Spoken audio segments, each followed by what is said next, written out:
가장 중요한 건 내 돈이 얼마 들어갔을 때 매년 얼마의 임대료가 나와서 건물주인 나의 투자 수익률은 얼마다, 이거 아니겠어? 이 기준을 알아야 점포든 건물이든 부동산에 투자할 수 있잖아. 자, 그래서 질문. 일반적으로 건물의 수익률은 어느 정도일까?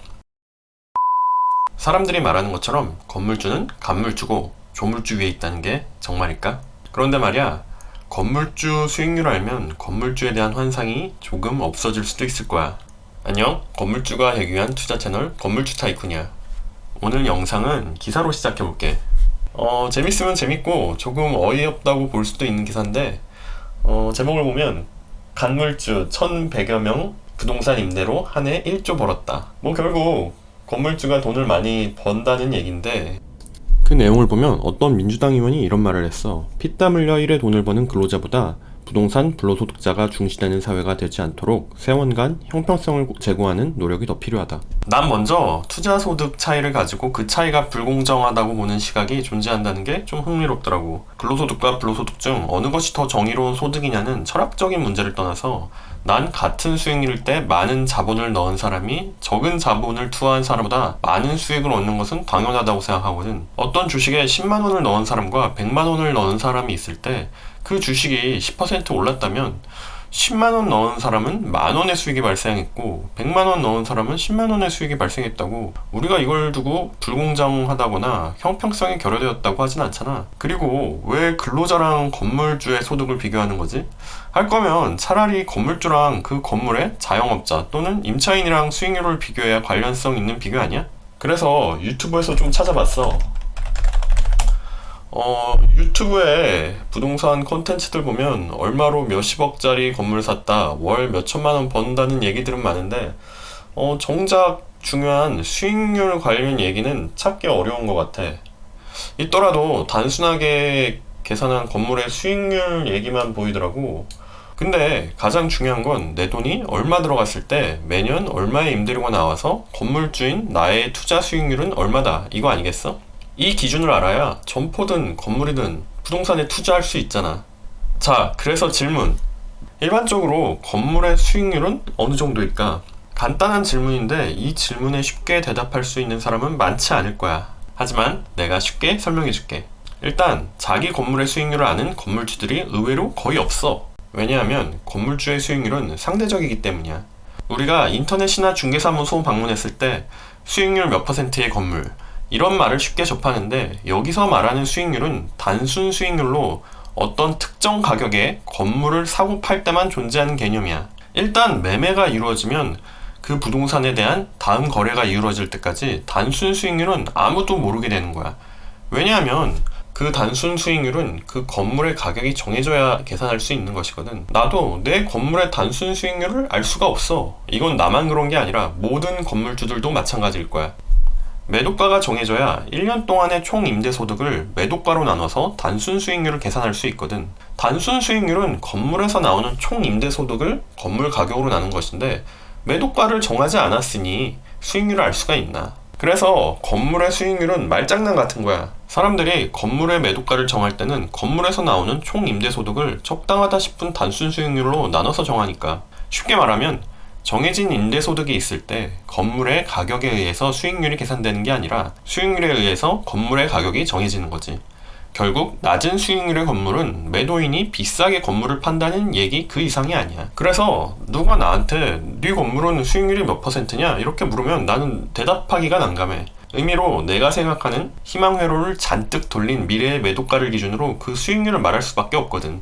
그래서 자기 건물을 팔 생각이 없는 건물주들은 자기 건물의 수익률을 몰라. 간혹 진짜 고수인 분들한테 수익률을 물어도 자기 건물별 수익률을 아는 분은 거의 없었어. 나도 처음엔 왜 자기 건물의 수익률을 모르지? 이렇게 생각했는데 이제는 왜 모를 수밖에 없는지 이해가 되더라고. 이게 쓰는 말에 차이가 있어서 그래. 간단하게 설명하자면 단순 수익률은 파는 사람 관점에서 수익률이야. 수익률도 매도인이 정하고 건물 가격도 매도인이 정해. 결국 단순 수익률은 매도인이 건물을 팔 때만 존재하는 거야. 그러니까 팔 생각이 없는 저런 찐 고수 부동산 홀릭들은 자기 건물의 단순 수익률을 모를 수밖에 없는 거야. 팔 생각을 안 해봤으니까. 반대로 세후 수익률은 사는 사람 관점에서의 수익률이야. 총 임대소득에서 모든 경비와 대출이자 그리고 세금을 떼고 우리 통장에 남는 돈을 투자 원금으로 나눈 거지. 반대로 세후 수익률은 사는 사람 관점에서의 수익률이야. 총 임대소득에서 모든 경비와 대출이자 그리고 세금을 떼고 우리 통장에 남는 돈을 투자 원금으로 나눈 거지. 그래서 건물에 투자하려면 우리는 단순 수익률보다 세후 수익률에 더 신경 써야 돼. 자, 이제 상가 매물들을 소개하는 부동산 중개 광고를 보여줄게. 보면 매도가와 함께 수익률이 2% 후반이다, 3% 초반이다 이러면서 수익률이 훌륭한 매물이라고 소개하는데, 이런 수익률들이 단순 수익률이야. 참고로 대부분의 경우 매물로 나온 건물들의 수익률은 공실이 제로일 때 기준이야. 잘 모르는 분들이 간물주 돼보자고 덜컥 샀다가 어라 이거 별로 돈이 안 남네 이런 경우가 발생할 수 있어. 문제는 이런 단순 수익률이 높은 것인지 낮은 것인지 어떻게 판단해야 하는지조차 모르는 분들이 많은 것 같아. 요즘 은행에 돈을 맡겨도 저금리로 1%대 이자 받는데 저 정도면 당연히 투자해도 좋은 물건 아니야? 수익도 매달 들어오고 나중에 부동산 가치가 오르면 시세 차익도 얻을 수 있고 무조건 투자해야지 하는 분들도 있어. 그런데 앞에서 말한 것처럼 이 단순 수익률에는 건물 임대업을 영위할 때 필요한 많은 비용들과 세금 등이 누락돼 있어.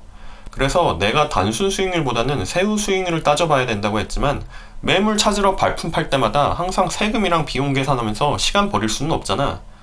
그래서 내가 적당하게 생각하는 단순 수익률 기준을 알려줄게. 일단 내 경험에 의해서 결론부터 얘기해줄게. 이 단순 수익률이 최소 4% 정도는 되어야 투자하기에 안정적인 물건이야. 이건 내가 부동산 투자할 때 수익률 간단하게 계산하려고 만든 엑셀표인데 각종 매입가, 원금, 대출, 대출이자, 임대료, 세금 등을 넣으면 수익률이 나오게 만들었어. 여기에 내 건물들의 숫자들을 넣어서 수익률이 어느 정도 되나 보자고. 앞에서 말한 것처럼 난 건물을 안 팔 거라서 내 건물의 매도가를 딱히 생각해 본 적은 없지만 행복회로를 탄내가 날 때까지 돌려서 건물의 가치를 60억으로 산정했을 때 내 건물의 단순 수익률은 딱 4%야.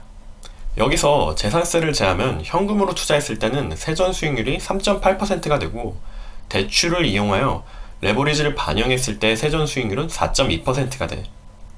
그런데 여기서 중요한 부분은 종합소득세야. 8,800만원 초과부터 1억 5천만원 구간에 속하는 걸 기준으로 했을 때 종합소득세가 35%이기 때문에 실질적인 현금으로만 투자 시 세후 수익률은 2.5%, 그리고 레버리지를 사용했을 경우 투자 원금 기준으로는 2.8%가 나와. 2.8% 정도면 괜찮은 수준이지. 참고로 건물을 매입하려고 수도권 쪽에서 건물을 찾다 보면 세후 수익률이 2% 이상 나오는 건물은 찾기가 쉽지 않을 거야. 아무튼 이게 건물의 단순 수익률이 4%일 때 기준이고, 건물의 단순 수익률이 3%대라면 재산세를 제한 현금 세후 수익률과 레버리지를 사용한 투자 원금 기준 수익률은 모두 1.8%가 돼. 1.8%의 수익률에 대해서는 어떻게 생각해? 낮다고 생각하는 사람도 있을 수 있고 괜찮다고 생각하는 사람도 있을 것 같아. 그런데 이 수익률도 내가 간단하게 계산해서 그렇지 사실 몇 가지 비용을 포함시키지 않은 수익률이야. 실제로 건물을 운영하면 여러 인건비나 잡비 또는 유지비를 임차인들에게 받은 관리비로 상계한다 해도 교통유발 부담금이나 부동산 중개 수수료 등의 비용들, 그리고 임차인들이 바뀔 때마다 일정 기간 제공하는 렌트프리나 공실기간에서 오는 보이지 않는 손실이 있기 마련이야.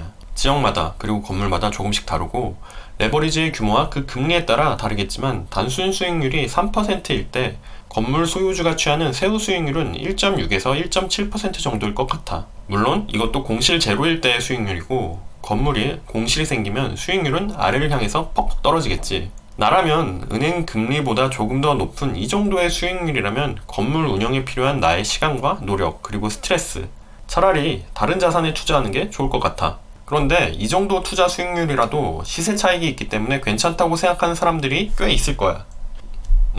나는 수익형 부동산은 철저히 고정적인 수익을 기반으로 투자해야 된다고 생각해. 순전히 나의 의견이야. 나보다 훨씬 더 돈 많고 대단한 투자를 하고 계신 분들도 있을 테니 내가 무조건 맞다라고는 얘기 못하겠어. 수익형 부동산을 매수하고 그 이후에 부동산 가치가 올라서 시세가 더 오를 수도 있지만 그거는 전문가도 모르고 며느리도 모르는 영역이잖아.